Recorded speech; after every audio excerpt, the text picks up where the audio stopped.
Hi friends, welcome back to my channel. ಇವತ್ತು ಮನೆಗೆ ration ಎಲ್ಲ ತಂದು ಸ್ವಲ್ಪ ತಿನ್ನೋ ಐಟಮ್ ರೇಷನ್ ಎಲ್ಲ ಅದನ್ನು ನಿಮಗೆ ಹೇಳೋಣ, ತೋರಿಸೋಣ. ನಾನು ಈ ಥರನೇ ಮಾಡಿ ಮನಿ ಸೇವಿಂಗ್ ಟಿಪ್ಸ್ ಎಲ್ಲ, ಮನಿ ಸೇವಿಂಗ್ ಎಲ್ಲ ಮಾಡ್ತಿರೋದು. ಅದ್ರಗೋಸ್ಕರ ನಿಮಗೂ ಹೇಳೋಣ ಅಂದ್ಬಿಟ್ಟು, ಯಾರೆಲ್ಲ ಮೊದಲನೇದಾಗಿ ನನ್ನ ಚಾನಲ್ನ ನೋಡ್ತಿದ್ರೆ please like, share and subscribe ಮಾಡ್ಕೊಳೋದನ್ನು ಮರಿಬೇಡಿ. ಓಕೆ ಫ್ರೆಂಡ್ಸ್, ಎಲ್ಲರೂ ಹೇಗಿದ್ದೀರಾ? ಚೆನ್ನಾಗಿದ್ದೀರಾ ಅಂದ್ಕೊಂಡಿದ್ದೀನಿ. ನಾನು ಸಹ ಚೆನ್ನಾಗಿದ್ದೀನಿ.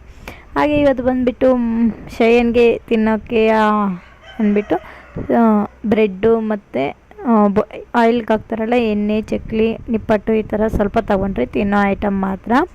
ಹಾಗೆ ಪಾಪುನು ಎದ್ಲು, ಹಾಗೆ ತೊಗೊಬಂದು ಹಾಗೆ ವಿಡಿಯೋ ಮಾಡ್ತಿದ್ದೀನಿ. ಮನೆಗೆ ಏನೇನು ತೊಗೊಬಂದ್ರಿ ಅನ್ನೋದನ್ನು ಸಹ ನಾನು ಒಂದು ಸರಿ ತೊಗೊಬಂದುಬಿಟ್ರೆ ಅದನ್ನೆಲ್ಲನೂ ಸಹ ತಿಂಗಳೆಲ್ಲ ಮೇಂಟೈನ್ ಮಾಡೋಕ್ಕೆ ನೋಡ್ತೀನಿ. ಯಾಕಂದರೆ ಮಧ್ಯದಲ್ಲಿ ಏನೇ ಆಗಲಿ ಅಂಗಡಿಗೆ ಹೋಗಬಾರ್ದು ಅನ್ನೋ ಥರನೂ ನಾನು ಫಸ್ಟೇ ಎಲ್ಲನೂ ಸಹ ನೀಟಾಗಿ ಬರೆದ್ಕೊಂಬಿಡ್ತೀನಿ. ಎಲ್ಲನೂ ಸಹ ಬರ್ಕೊಂಬಿಟ್ಟು ಆಮೇಲೆ ಮನೆಗೆ ರೇಷನ್ ಎಲ್ಲ ತೊಗೊಬಂದ್ಬಿಡ್ತೀನಿ. ಅಂದರೆ ವೆಜಿಟೇಬಲ್ಸ್ ಮಾತ್ರ ತೊಗೊಂಬರ್ತೀವಿ ವಾರಕ್ಕೆ ಒಂದು ಸರಿ, ಇಲ್ಲಾಂದರೆ ವಾರಕ್ಕೆ 2-3 ಸರಿ ತೊಗೊಂಬರ್ತೀನಿ. ವಾರದಲ್ಲಿ ಒಂದು ಟೈಮು ನಾನ್ ವೆಜ್ ಇರುತ್ತಲ್ವ, ಅದ್ರಗೋಸ್ಕರನೇ ನಾನು ಐಟಮ್ ಎಲ್ಲ ಫಸ್ಟ್ ಎಲ್ಲ ತೆಗೆದು ಇಕ್ಕೊಂಬಿಡ್ತೀನಿ. ಆಮೇಲೆ ನಿಮ್ಗೆ ಹೇಳ್ತೀನಿ. ನಾನು ಈ ಥರನೇ ಇದರಲ್ಲೆಲ್ಲ ಸ್ವಲ್ಪ ಮೇಂಟೈನ್ ಮಾಡಿದ್ರೆಗನ ಅದರಲ್ಲಿ ಸ್ವಲ್ಪ ಮನಿ ಸೇವ್ ಆಗುತ್ತಲ್ವ, ಅದು ಇನ್ನೊಂದು ಸ್ವಲ್ಪ ಅಮೌಂಟು ಇನ್ನೊಂದು ಏನಕ್ಕನ ಆಗುತ್ತೆ ಅಂದ್ಬಿಟ್ಟು ಈ ರೀತಿ ಮಾಡ್ಕೊಂತ ನಾನು ಆದಷ್ಟು ತಿಂಗಳ ತನಕ ಬರೋ ಥರ ನೋಡ್ಕೊಂಡು ನಾನೆಲ್ಲ ಹಾಫ್ KGನೇ ತೊಗೊಳೋದು. ಎಲ್ಲನೂ ಸಹ ಬೇಳೆ ಕಾಳುಗಳೆಲ್ಲನೂ ಅದನ್ನು ತೋರಿಸ್ತೀನಿ ನಿಮಗೆ. ಈಗ ಐಟಮ್ ಎಲ್ಲ ಇಳಿಸ್ಕೊಟ್ಬಿಡೋಣ. ಹಾಗೆ ನಿಮಗೆ ಒಂದು ಇಂಪಾರ್ಟೆಂಟ್ ವಿಷಯ ಹೇಳಬೇಕು. ನಾನು ಮನಿ ಸೇವಿಂಗ್ ಟಿಪ್ಸ್ನ ಹೇಳೋಣ ಅಂದ್ಕೊಂಡಿನಿ. ನೆಕ್ಸ್ಟ್ ವಿಡಿಯೋ ಯಾವುದೇ ಆಗಲಿ ಪೋಸ್ಟ್ ಮಾಡೋದು ನಾನು ಮನಿ ಸೇವಿಂಗ್ ಟಿಪ್ಸು ಬಗ್ಗೆನೇ ವಿಡಿಯೋ ಮಾಡ್ತೀನಿ. ಯಾಕಂದರೆ ಮನಿ ಸೇವಿಂಗ್ ಟಿಪ್ಸು ಜಾಸ್ತಿ ದಿನ ಆಗೋಯ್ತು ಹಾಕಿ, ಅದ್ರಗೋಸ್ಕರನೇ ಮನಿ ಸೇವಿಂಗ್ ಟಿಪ್ಸ್ ಹಾಕೋಣ ಅಂದ್ಕೊಂಡಿದ್ದೀನಿ. ನಿಮಗೆಲ್ಲನ ಬೇರೆ ಥರ ವೀಡಿಯೋಸ್ ಬೇಕು ಅಂದರೂ ಕಾಮೆಂಟ್ ಮಾಡಿ, ಆ ಥರ ವೀಡಿಯೋಸ್ ಮಾಡೋಕ್ಕೆ ಟ್ರೈ ಮಾಡ್ತೀನಿ.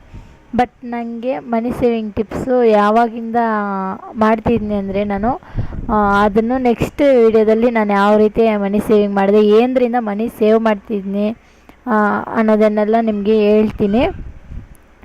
ಎಲ್ರೂ ಸಹ ಅಷ್ಟೇ, ಮನಿ ಅನ್ನೋದು ತುಂಬ ಇಂಪಾರ್ಟೆಂಟ್ ಅಲ್ಲ. ಹಣ ಇಲ್ದಿದ್ದ ಜೀವನವೇ ಇಲ್ಲ ಅಂತಾರಲ್ವ, ಆ ಥರನೇ. ಯಾಕಂದರೆ 4 ಜನರ ಮುಂದೆ ತಲೆ ಎತ್ಕೊಂಡು ಬದುಕಬೇಕಂದ್ರೆ ದುಡ್ಡು ಬೇಕೇ ಬೇಕು. ಒಬ್ರ ಹತ್ರ ಏನಾನ ಕೇಳಿದ್ರೂ ಕೊಟ್ಟಿಲ್ಲ ಅಂದರೂ ಅದೊಂಥರ ಬೇಜಾರು. ಅದ್ರಗೋಸ್ಕರನೇ ಹೇಳೋದು, ನಾವು ದುಡ್ಡು ಅನ್ನೋದನ್ನು ಆದಷ್ಟು ಉಳಿತಾಯ ಮಾಡೋಕ್ಕೆ ನೋಡಬೇಕು. ಯಾಕಂದರೆ ಮುಂದೆಗೆ ನಮ್ಮ ಮಕ್ಕಳಿಗೆ ಆಗಲಿ ನಮಗೆ ಆಗಲಿ ಏನಕ್ಕನ ಆಗಲಿ ಬೇಕಾಗುತ್ತೆ. ಉಳಿಸಿದ್ರೂ ಏನು ಲಾಸ್ ಏನಿಲ್ವಲ್ಲ ನಮಗೆ. ಓಕೆ ಫ್ರೆಂಡ್ಸ್, ನೆಕ್ಸ್ಟ್ ವೀಡಿಯೋದಲ್ಲಿ, ಲಾಂಗ್ ವೀಡಿಯೋದಲ್ಲಿ ನಿಮಗೆ ಮನಿ ಸೇವಿಂಗ್ ಟಿಪ್ಸ್ನ ಕಂಪಲ್ಸರಿ ಶೇರ್ ಮಾಡ್ತೀನಿ. ಈಗ ನಾನು ಗ್ರಾಸರೀಸ್ನ ತೋರಿಸ್ತೀನಿ ಏನೇನು ತಂದಿದ್ರಿ ಅಂತೆಲ್ಲನೂ ಸಹ. ಹೆಸ್ರು ಕಾಳು 1 kg ತೊಗೊಂಬಂದಿದ್ರೆ, ಅವರೆಬೇಳೆ ಅರ್ಧ kg, ತೊಗರಿಬೇಳೆ ಅರ್ಧ kg, ಮತ್ತು ಹೆಸ್ರು ಕಾಳು ಅರ್ಧ kg, ರವೆ ಅರ್ಧ kg, ಕಡಲೆ ಬೀಜ ಅರ್ಧ kg, ಎಲ್ಲ ಹಾಫ್ KGನೇ ತೊಗೊಂಡಿದ್ದೀನಿ ನಾನು.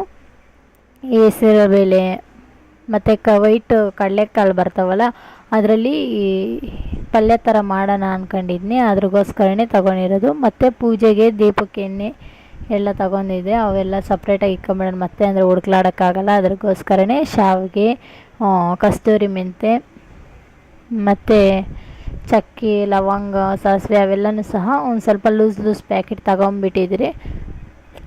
ಯಾಕಂದರೆ ಲೂಸ್ ತೊಗೊಂಬಿಟ್ರೆ ಒಂದು ಸ್ವಲ್ಪ ಜಾಸ್ತಿ ಬರುತ್ತೆ, ಪ್ಯಾಕೆಟಲ್ಲಿ ಕಮ್ಮಿ ಬರುತ್ತೆ. ಅದಕ್ಕೆ ಈ ಚಿಯಾ ಸೀಡ್ಸು ಮಾರ್ನಿಂಗ್ ವಾಟರಲ್ಲಿ ಹಾಕ್ಕೊಂಬಿಟ್ಟು ಕುಡಿಬೋದು, ತುಂಬ ಒಳ್ಳೆಯದು. ಅದ್ರಗೋಸ್ಕರನೇ ರೆಡಿಮೇಡ್ವೇ ತೊಗೊಬಂದ್ರಿ. ಕಡಲೆ ಹಿಟ್ಟು, ಸಾಲ್ಟು ಮತ್ತು ಚಿಕನ್ ಮಸಾಲ ಎಲ್ಲನೂ ಸ್ವಲ್ಪ ತಗೊಂಡ್ರಿ. ಯಾಕಂದರೆ ನಾವು ವಾರಕ್ಕೆ ಒಂದೊಂದು ಟೈಮ್ ಅಲ್ವಾ, 4 ಟೈಮ್ಸ್ ಮಂತ್ಲಿ ಮಾಡ್ಬೋದು, ಇಲ್ಲಾಂದರೆ ಒಂದು 5 ಟೈಮ್ಸ್ ಹೆಚ್ಚಾಗಿ ಮಾಡ್ಬೋದು ಅಷ್ಟೇ. ಮತ್ತು ಬಂದುಬಿಟ್ಟು ಸೋಪು ಮತ್ತು ಮೆಂತೆಕಾಳು, ಬಟಾಣಿ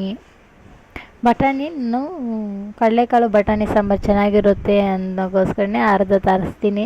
ತುಂಬ ಅಂದರೆ ತುಂಬ ಟೇಸ್ಟಿಯಾಗಿರುತ್ತೆ. ಶಯನ್ಗೆ ಬಾಕ್ಸ್ಗೆ ಚಪಾತಿ ಮಾಡಿಕೊಡ್ತಾ ಇರಬೇಕಾಗುತ್ತೆ. ಅವನು ಆಮ್ಲೆಟು ಮತ್ತು ಚಪಾತಿ ಈ ಥರದ್ದಾದರೆ ತಿಂತಾನೆ, ದೋಸೆ ಈ ಥರದ್ದು.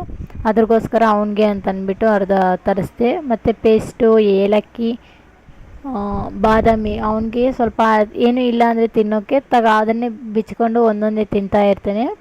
ಪಾಪು ಹಠ ಮಾಡ್ತಾಳೆ ಅಂದ್ಬಿಟ್ಟು ಅವಳಿಗೆ ಕೊಡ್ತಾಯಿದ್ದೀನಿ. ಸ್ವಲ್ಪ ಆಟ ಆಡ್ಕೊಂಡು ವೀಡಿಯೋ ಶೂಟ್ ಮಾಡೋಣ ಅಂದ್ಬಿಟ್ಟು ಮತ್ತು ಬಂದುಬಿಟ್ಟು ಅಕ್ಕಿ ಹಿಟ್ಟು, ಊದುಬತ್ತಿ ಮತ್ತು ಸಾಂಬಾರು ಪುಡಿ, ಖಾರದ ಪುಡಿ, ಅರಿಶಿನ ಪುಡಿ ಮತ್ತು ಸಾಸಿವೆ ಮತ್ತು ಮೈಂಜುಂಜು ಎಲ್ರಿಗೂ ಸಪ್ರೇಟಾಗಿ ತೊಗೊತಿದ್ದೀರಿ. ಒಂದೊಂದು ಸಪ್ರೇಟಾಗಿ 3 ತೊಗೊಂಬಂದಿದ್ದೀರಿ. ಮತ್ತು ಬಂದುಬಿಟ್ಟು ಅವಲಕ್ಕಿ, ಶುಂಠಿ ಬೆಳ್ಳುಳ್ಳಿ ಪೇಸ್ಟು. ನಾನು ಅದು ಜಾಸ್ತಿ ಯೂಸ್ ಮಾಡಿ ಶುಂಠಿ ಬೆಳ್ಳುಳ್ಳಿ ಪೇಸ್ಟೇ. ಅಂದರೆ ಶುಂಠಿನೂ ಇರಲ್ವಲ್ಲ, ಫ್ರಿಜ್ ಬೇರೆ ಇಲ್ಲ, ಅದ್ರಗೋಸ್ಕರನೇ ಅದರಲ್ಲಿ ಇರಲ್ಲ ಅಂದ್ಬಿಟ್ಟು ನಾನು ಜಾಸ್ತಿ ತೊಗೊಳಕ್ಕೆ ಹೋಗಲ್ಲ. ಶುಂಠಿ ಬೆಳ್ಳುಳ್ಳಿ ಪೇಸ್ಟ್ ಆದಷ್ಟು ಸಹ ನಾನು ಯೂಸ್ ಮಾಡ್ಕೊತೀನಿ. ಮತ್ತು ಫ್ಯಾಬ್ ಲಿಕ್ವಿಡ್ ಒಂದು, ಅಷ್ಟೇ ಫ್ರೆಂಡ್ಸ್. ಇಷ್ಟೇ, ನಾನು ಹೆಚ್ಚಾಗೇನು ತಗೊಂಡಿಲ್ಲ. ಇಷ್ಟಕ್ಕೆಲ್ಲನೂ ಸಹ ಎಷ್ಟಾಯಿತು ಗೊತ್ತಾ? 2200 ಆಯಿತು ಫ್ರೆಂಡ್ಸ್. ನಿಜವಾಗ್ಲೂ ಇದನ್ನೆಲ್ಲ ಈಗ ಮೇಂಟೈನ್ ಮಾಡಬೇಕು 1 ತಿಂಗಳ ತನಕನೂ ಸಹ.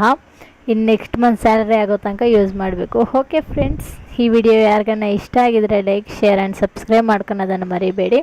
ಹಾಗೆ ನನ್ನ ಚಾನಲ್ನ ಸಪೋರ್ಟ್ ಮಾಡಿ ಅಂತ ಕೇಳ್ಕೊತೀನಿ. ಮುಂದೆ ಯಾವ ಥರ ವೀಡಿಯೋಸ್ ಬೇಕು ಅನ್ನೋದನ್ನು ಕೇಳಿ ಅದೇ ಥರ ವೀಡಿಯೋಸ್ ಮಾಡ್ತೀನಿ. ಮತ್ತು ಮನಿ ಸೇವಿಂಗ್ ಟಿಕ್ಸು ಕಂಪಲ್ಸರಿ ಬಂದೇ ಬರುತ್ತೆ. ನೀವು ನೆಕ್ಸ್ಟ್ ವೀಡಿಯೋದಲ್ಲಿ ನೋಡಿಬಿಡಿ. ಹಾಗೆ ನೀವು ಅದೇ ಥರನೇ ಮೈಂಟೈನ್ ಮಾಡ್ಕೊಂಡು ಹೋಗಿ. ಓಕೆ ಫ್ರೆಂಡ್ಸ್, ಬಾಯ್ ಬಾಯ್, ಟೇಕ್ ಕೇರ್, ಬಾಯ್.